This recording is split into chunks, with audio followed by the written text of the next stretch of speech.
तो जैसे कि आज की वाणी है 29 तारीख की, और रिपीट है ये 2 दिसंबर 1993।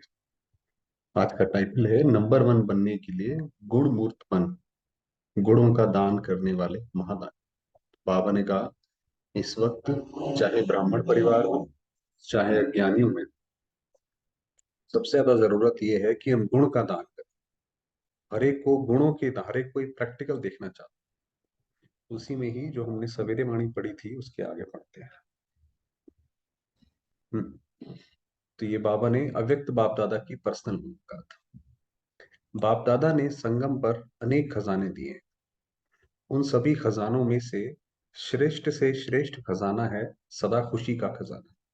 तो दुनिया में तो उनको जो खुशी जो है वो ढूंढनी पड़ती है, और हमें तो बाबा ने ज्ञान ऐसा दिया है कि वो ज्ञान आप जितना मंथन करते जाएंगे उतना आपको खुशी का पारा चढ़ता जाएगा। तो बाबा कहते हैं सबसे श्रेष्ठ खजाना है सदा खुशी। तो ये खुशी का खजाना सदा साथ रहता है, कैसी भी परिस्थिति आ जाए, लेकिन खुशी नहीं जा सकती। कि हमारा भाग्य कितना ऊंचा है कि शिव बाबा में मिल गया, बाकी सारे परेशानियों से हम बच गए, तो ये खुशी की बात है। तो बाबा ने कहा कैसी भी परिस्थिति आ जाए आपकी खुशी ना जाए। जब परिस्थिति कोई दुख की लहर वाली आती है तो भी खुश रहते हो कि थोड़ी थोड़ी लहर आ जाती है? अब बाबा पूछ रहे हैं, कई बारी परिस्थिति ऐसी आती है, लगता है भाई ये तो बड़ा गलत होने वाला है इसके अंदर है जी, कैसे काम करेंगे इस पर? तो बाबा ने कहा उस वक्त भी खुशी रहती है कि नहीं रहती है?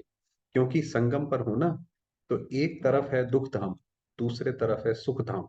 तो दुख के लहर की कई बातें सामने आएंगी, लेकिन अपने अंदर वो दुख की लहर दुखी नहीं करे।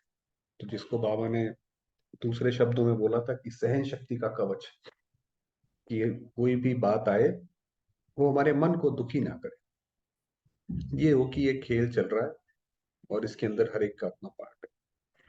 जैसे गर्मी के मौसम में गर्मी तो होगी ना, लेकिन स्वयं को बचाना वो अपने ऊपर। तो दुख की बातें सुनने में आएंगी, लेकिन दिल में प्रभाव नहीं पड़े। वही है कि दिल में ना पड़े। इसलिए कहा जाता है न्यारा और प्रभु का प्यारा, उन सारी बातों से न्यारा। तो दुख की लहर से न्यारा तब प्रभु का प्यारा बनेंगे। जितना न्यारा उतना प्यारा। तो जितना सारी चीजों से, सर्व आकर्षणों से हम न्यारे रहेंगे, उतना ही हमें बाबा का प्यार अनुभव होगा। क्योंकि जब यहाँ से हटाएंगे तब तो वहां लगाएंगे ना। अपने आप को देखो कि कितने न्यारे बने हो। जितना न्यारा बनते जाते हो उतना ही सहज परमात्मा प्यार का अनुभव करते हो। वही बताया कि कई लोगों को जिनको बाबा के प्यार का अनुभव नहीं होता है, तो वास्तव में वो न्यारे नहीं बनते, चीजों से ऊपर नहीं उठते। उठते हैं नहीं तो इसलिए प्यार का अनुभव नहीं होता। तो हर रोज चेक करो कितने न्यारे रहे, कितने प्यारे रहे। क्योंकि ये प्यार परमात्मा प्यार है, जो कोई भी युग में प्राप्त हो नहीं सकता। तो ये वाला जो अभी हमें जो प्यार मिल रहा है बाबा से, जो उसके अंदर आराम है, जो हमारे मन को एक सांत्वना आती है, तो बाबा ने कहा ये किसी और युग में नहीं मिल सकता। जितना प्राप्त करना है उतना अभी करना है। अभी नहीं तो कभी भी नहीं हो सकता। जितना अभी करना चाहो, जितना वो शांति को अनुभव करना चाहो, वो अभी कर लो। और कितना थोड़ा सा समय ये परमात्म प्यार की प्राप्ति का है, तो थोड़े समय में बहुत अनुभव करना है। तो बाबा ने कहा ये थोड़े समय में करो। तो कर रहे हो। दुनिया वाले खुशी के लिए कितना समय संपत्ति खर्च करते हैं, और आपको सहज अविनाशी खुशी का खजाना मिल गया। कुछ खर्चा किया क्या? खुशी के आगे खर्च करने की वस्तु है ही क्या जो देंगे? माना जब अब बाबा ने हमें खुशी दे दी, तो उसके बदले हम बाबा को क्या देंगे? कुछ भी नहीं दे सकते। खुशी तो ऐसी अनमोल चीज है। तो यही खुशी के गीत गाते रहो कि जो पाना था वो पा लिया। तो अब हमें जब ये गीत गाएंगे कि जो हमने पाना था वो हमने पा लिया, बाबा के पास आ गए, बस, तो फिर खुशी रहेगी। पा लिया ना तो जब कोई चीज मिल जाती है तो खुशी में नाचते रहते हैं। अब जिसको जितना ये अनुभव हो गया कि हमें वास्तव में हमने प्राप्त कर लिया है, उतना उसको खुशी रहेगी। वरना जो है उसको रहेगा कि ये भी मिल जाए, और जब वो नहीं मिलेगा तो दुख होगा। दूसरों को भी ये खुशी बांटते जाओ। जितना बांटते जाते हैं उतना बढ़ती जाती है। क्योंकि बांटना माना बढ़ना, कि कोई भी चीज हम देते हैं किसी को तो वही चीज हमें वापस आके मिलती है, तो वो बढ़ के मिलती है। तो जो भी संबंध में आए, वह अनुभव करे कि इनको कोई श्रेष्ठ प्राप्ति हुई है, जिसकी खुशी है। क्योंकि दुनिया में तो हर समय का दुख है, और आपके पास हर समय की खुशी है। दुनिया में हर समय का दुख माना, कोई भी समय आता है उसमें से वो अपना दुख ढूंढ लेते हैं कि भाई ये देखो, इसमें ये चीज खराब है, इसमें ये चीज परेशान करने वाली है। और बाबा ने हमें बता रखा है कि कुछ भी होता रहे, आपका समय जो है हमेशा अच्छा। तो इसलिए बेफिक्र हर समय की खुशी है हमारे पास। तो दुखी को खुशी देना, ये सबसे बड़े से बड़ा पुण्य है। तो सभी निर्विघ्न बन आगे उड़ रहे हो, या छोटे छोटे विघ्न रोकते हैं। विघ्नों का काम है आना, और आपका काम है विजय प्राप्त करना। तो विघ्न तो आएंगे, मगर जो है आप ये सोचें कि ये तो एक अवसर है कि हमें अनुभव करवा के हमें नेक्स्ट क्लास में जाएंगे। जैसे तो ये विघ्न आया, बस बाबा की याद से इसको क्रॉस कर जाओ और आगे विजय प्राप्त करो। जब विघ्न अपना कार्य अच्छी तरह से कर रहे हैं, जब विघ्न अपना कार्य अच्छी तरह से कर रहे हैं, तो आप मास्टर सर्वशक्तिमान अपने विजय के कार्य में सदा सफल। तो ये विघ्न बार बार आ रहा है, वो अपना काम नहीं छोड़, आप भी अपना वो ना छोड़ो। सदा ये याद रखो कि हम विघ्न विनाशक हैं, कि जो गणेश की महिमा है वो कौन है, हम ही है सारे के सारे। तो हम ही वो विघ्न विनाशक है। विघ्न विनाशक का जो यादगार है उसका प्रैक्टिकल में अनुभव कर रहे हो ना। तो जब वो हम प्रैक्टिकल में, जब हम किसी के विघ्न विनाश, चलो किसी और के ना से कम से कम अपने ही विघ्न विनाश करेंगे, तभी तो उसका भक्ति में गायन होगा, तभी तो लोग पूजा करेंगे। ऐसे तो नहीं सूखी सूखी पूजा करेंगे, जब हमने कुछ काम नहीं किया होगा तो कैसे करेंगे। अच्छा, फिर दूसरे ग्रुप से बात करी कि अचल स्थिति बनाने के लिए मास्टर सर्वशक्तिमान का टाइटल स्मृति में रखो। स्वयं को सदा सर्व खजानों से भरपूर अर्थात संपन्न आत्मा अनुभव करते हो। बाबा ने ऊपर बोला कि पाना था वो पा लिया, अब उसके बाद आगे बोल रहे हैं कि अपने आप को संपन्न आत्मा, कि मुझे जो चाहिए था मुझे वो मिल गया। क्योंकि जो संपन्न होता है, तो संपन्नता की निशानी है, वो अचल होगा, हलचल में नहीं आएगा। वही जिसका पेट भरा हुआ है, जिसका मन संतुष्ट है, वो इधर उधर ज्यादा देखेगा ही नहीं, यहाँ क्या है, वो क्या है, ये व्यक्ति क्या कर रहा है, वो व्यक्ति क्या कर रहा है। जब हम संतुष्ट हो गए तो हम अचल हो गए, भाई अब हमें कुछ नहीं चाहिए। अगर मन खाली होगा, ये मिल जाए वो मिल जाए, तो हलचल में आएगा। जितना खाली होता है उतनी हलचल होती है। तो किसी भी प्रकार की हलचल, चाहे संकल्प द्वारा, चाहे वाणी द्वारा, चाहे संबंध संपर्क द्वारा, किसी भी प्रकार की हलचल अगर होती है, तो सिद्ध है खजाने से संपन्न नहीं है। इसका मतलब ज्ञान का वो बिंदु, वो पर्टिकुलर पॉइंट जिससे वो संपन्नता आनी चाहिए, वो अभी अनुभव हुई नहीं है। चाहे संबंध संपर्क की है, कभी अकेलापन लगता है, कुछ लगता है, तो इसका मतलब अभी तक बाबा से वो साथ का अनुभव पूरा आया नहीं है। उसी तरीके से अगर वाणी में कोई चीज लगती है, तो यानी ये भी वो चीज पूरी समझी नहीं है। तो संकल्प में भी, स्वप्न में भी अचल, कि स्वप्न भी आ जाए उसमें भी अचल। क्योंकि जितना जितना मास्टर सर्वशक्तिमान स्वरूप की स्मृति इमर्ज होगी, उतना ये हलचल मर्ज होती जाएगी। जितना जितना हम अपने उस स्वरूप में आते जाएंगे कि मैं कौन सी आत्मा हूं, तो उतना उतना ये हलचल भी धीरे धीरे धीरे धीरे खत्म होती जाएगी। तो मास्टर सर्वशक्तिमान की स्मृति प्रत्यक्ष रूप में इमर्ज, जैसे शरीर का ऑक्यूपेशन इमर्ज रहता है, मर्ज नहीं होता। मर्ज माना कि जैसे कोई चीज समुद्र के अंदर चली जाती है तो मर्ज हो, ऐसे ही मास्टर सर्वशक्तिमान की जो स्थिति है, वो स्थिति हमारी सरफेस पे रहे। उसका ऑक्यूपेशन, बाबा ने कहा जैसे शरीर का ऑक्यूपेशन, कोई हमसे पूछता है भाई आप क्या करते हो, बोलता है हम डॉक्टर हैं, तो उसको हमेशा याद रहता है मैं डॉक्टर हूं। तो इसीलिए वो मर्ज नहीं होता। ऐसे ही ये ब्राह्मण जीवन का ऑक्यूपेशन इमर्ज रूप में रहे। तो ये चेक करो, इमर्ज रहता है या मर्ज रहता है। वही सरफेस पे ऊपर रहता है, हमें पता रहता है कि हम क्या हैं, या हम भूल जाते हैं। इमर्ज रहता है तो उसकी निशानी, हर कर्म में वह नशा हो, हर कर्म में वो चीज दिखाई पड़ेगी। मास्टर सर्वशक्तिमान की कोई काम करेंगे तो मालिक होकर काम करेंगे, ना कि ऐसे जितना बोला उतना कर दिया, या डर डर के, या संकोच से नहीं करेंगे। और दूसरों को भी अनुभव होगा, ये शक्तिशाली आत्मा। तो दूसरों को भी वो पता पड़ेगा। जैसे हम वाइब्रेशन रेडिएट करेंगे तो पता तो पड़ेगा ना लोगों को। तो कहा जाता है हलचल से परे अचल, अचल घर आपका यादगार है। तो अपना ऑक्यूपेशन सदा याद रखो कि हम मास्टर सर्वशक्तिमान हैं, कि ये हमेशा याद रखो कि मेरा काम है बाकी आत्माओं को शक्ति प्रदान करना।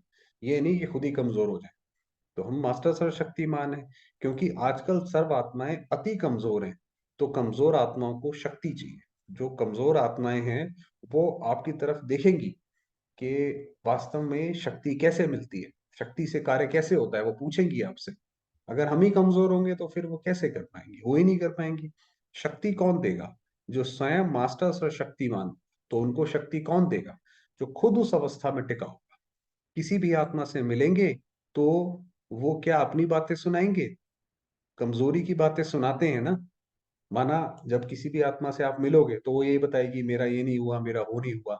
जो करना चाहते हैं वो कर नहीं सकते हैं। तो इसका प्रमाण है कि कमजोर है। और आप जो संकल्प करते हो वो कर्म में ला सकते हो। आजकल तो बहुत सारे ऐसे लोगों की शिकायत रहती है कि वो करना चाहते हैं मगर कर नहीं पाते हैं। तो आपको उनको शक्ति देनी पड़ेगी। बाबा ने कहा आप कर्म में ला सकते हो।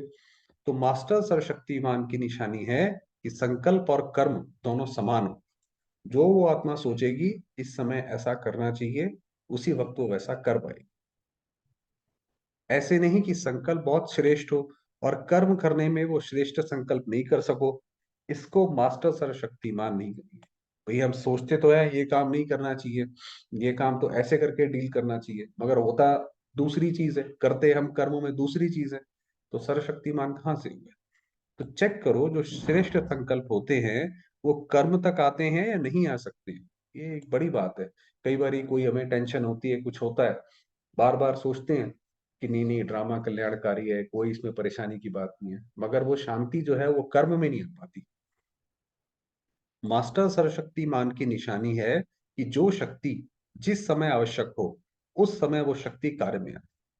भाई अभी कोई हमसे बोल रहा है, हम कहीं परिस्थिति में फंसे हैं और वहां पे सहन शक्ति की जरूरत है। चाहे कोई जितना मर्जी बोले, हमें सहन करना है।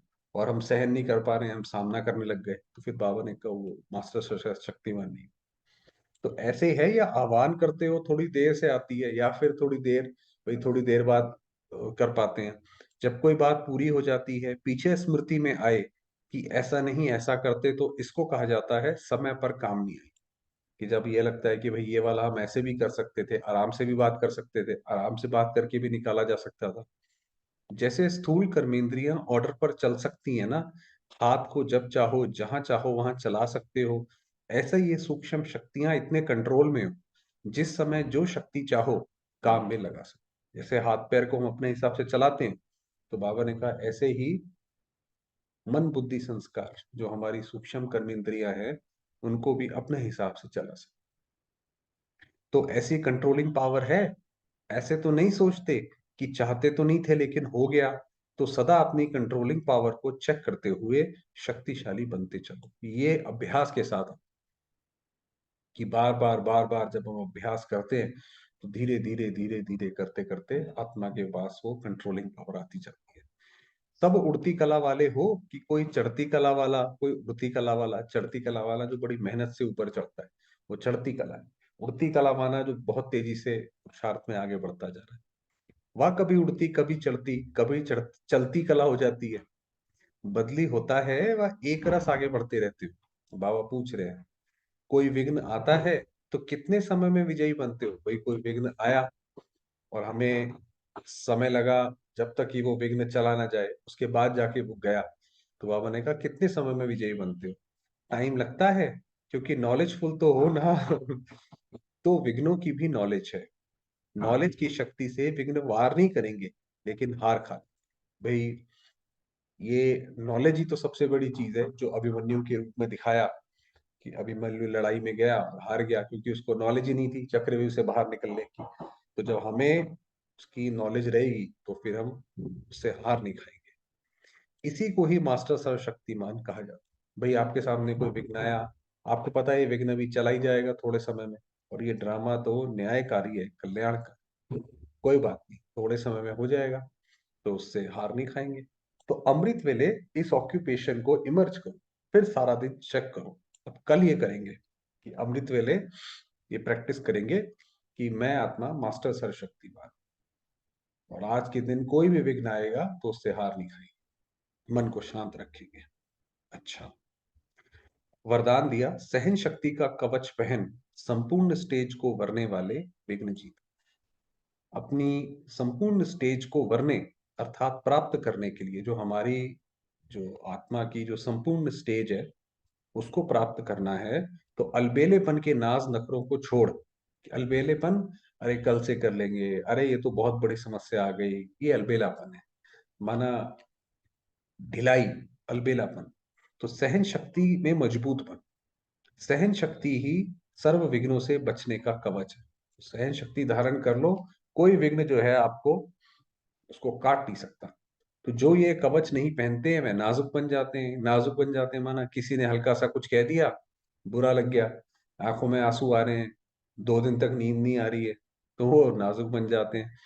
फिर बाप की बातें बाप को ही सुनाते हैं कि बाबा आपने ही तो बोला है ये तो ऐसे होगा। बाबा को जैसे वकील बन के बाबा की बातें सुनाते हैं। कभी बहुत उमंग उत्साह में रहते हैं, कभी दिल शिकस्त हो जाते हैं। तो अब इस उतरने चढ़ने की सीढ़ी को छोड़ सदा उमंग उत्साह में रहो, तो संपूर्ण स्टेज समीप आ जाए। तो ये जो बार बार ऊपर नीचे होता है, भाई बातें तो आएंगी और चली जाएंगी। कोशिश करें कि भाई हमारा मन जो है उसमें हिले नहीं। प्रैक्टिस करें, ये धीरे धीरे धीरे धीरे करत करत अभ्यास के आ जाएगा। स्लोगन है, याद और सेवा की शक्ति से अनेक आत्माओं पर रहम करना ही रहम दिल बना। कोई कोई आत्मा है, उसे आप अपनी याद और सेवा की जो शक्ति से उसको खड़ा कर दो, तो आप ये सबसे बड़े रहम दिल हो। अगर आप ऐसे कर पाते हो तो और किसी रहम की जरूरत नहीं दुनिया में। दुनिया में इस चीज की रहम की जरूरत।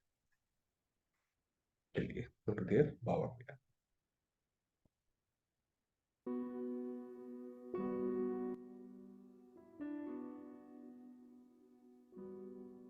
बाबा के पास।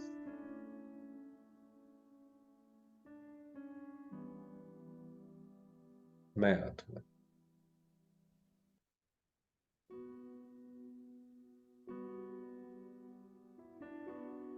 शांत स्वरूप,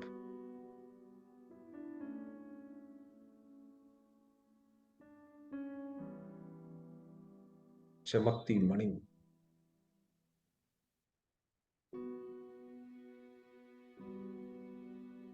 शांति का सूर्य, शांति का गोला।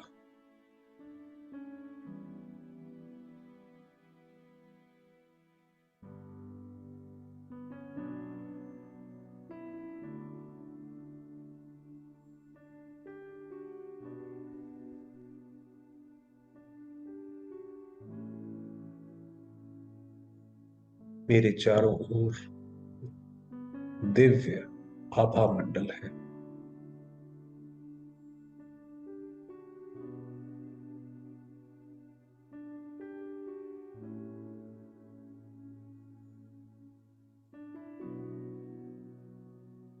मेरे बाबा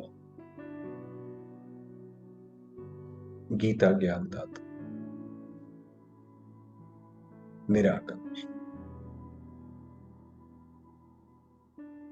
ज्योतिर्बिंदु,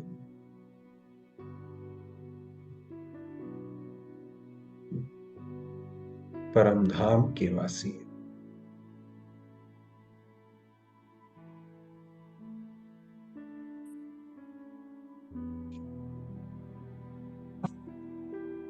मन की आंखों से केवल बाबा को देखें।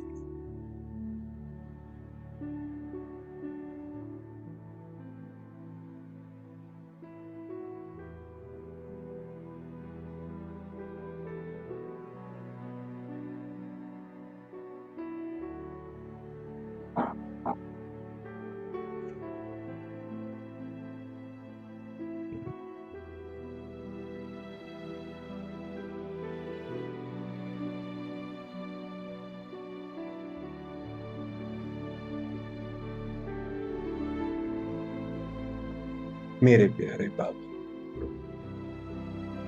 मीठे बाबा,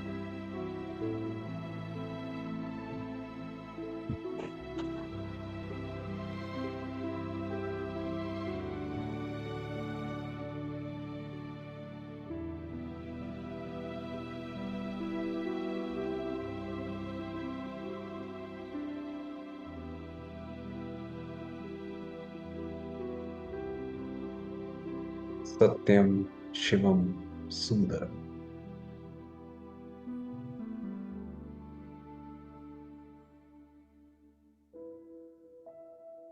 सदाशिव सदैव कल्याणकारी।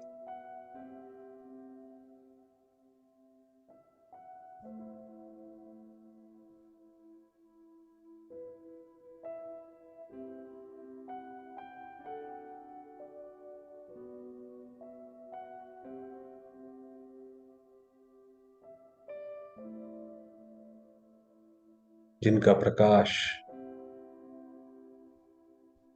संपूर्ण परम धाम में फैला हुआ।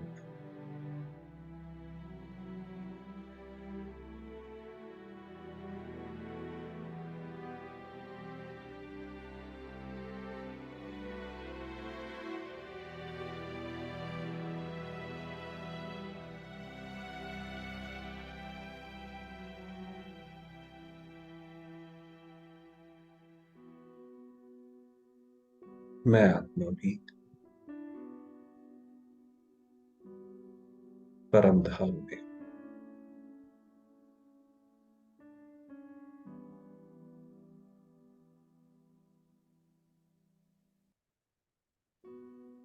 बाबा की किरणों में समाई हुई हूं।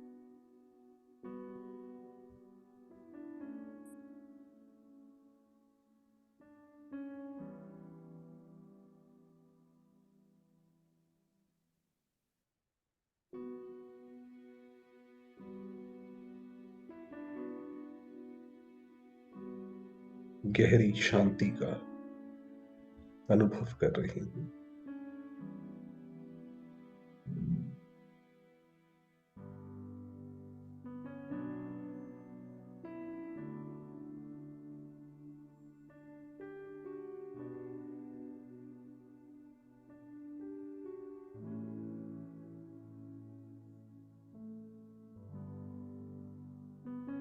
प्यारे बाबा का परमात्मा स्नेह मुझे आत्मा पर बरस रहा।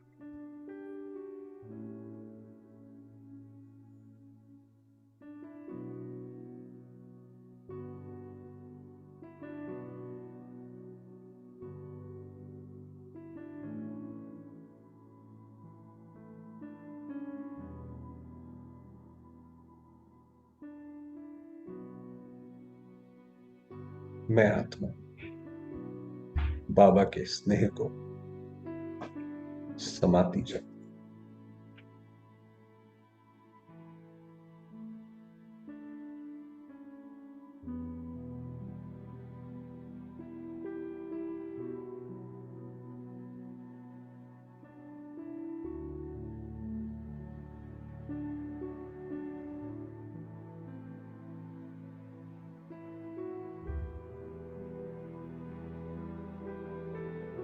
मैं आत्मा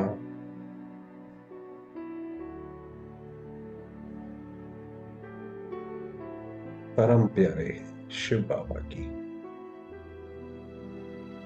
लाडली संतान।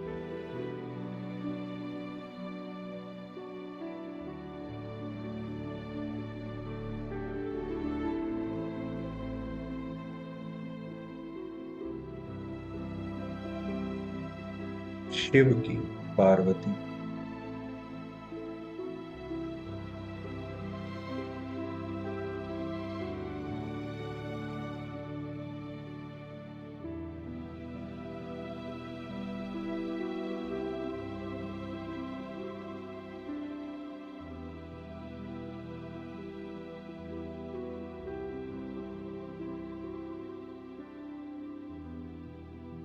परम पूज्य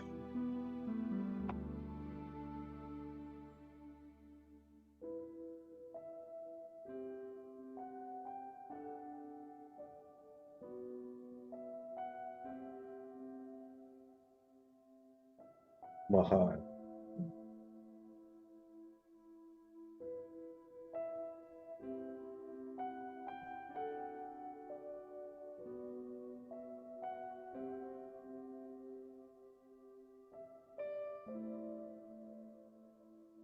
मास्टर सर्वशक्तिमान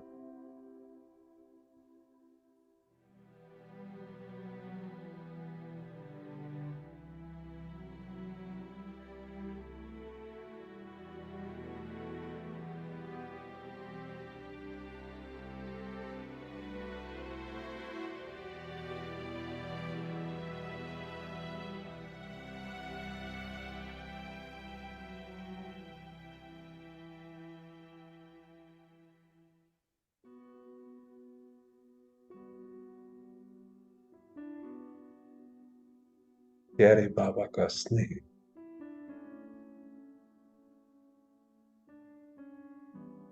उनकी छत्र छाया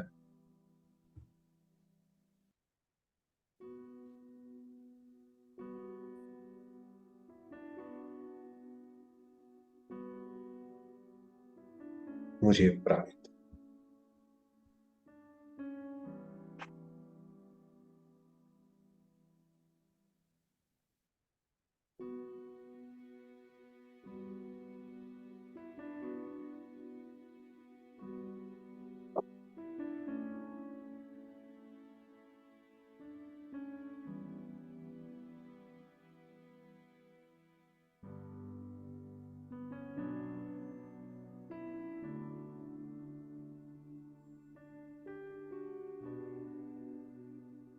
हो।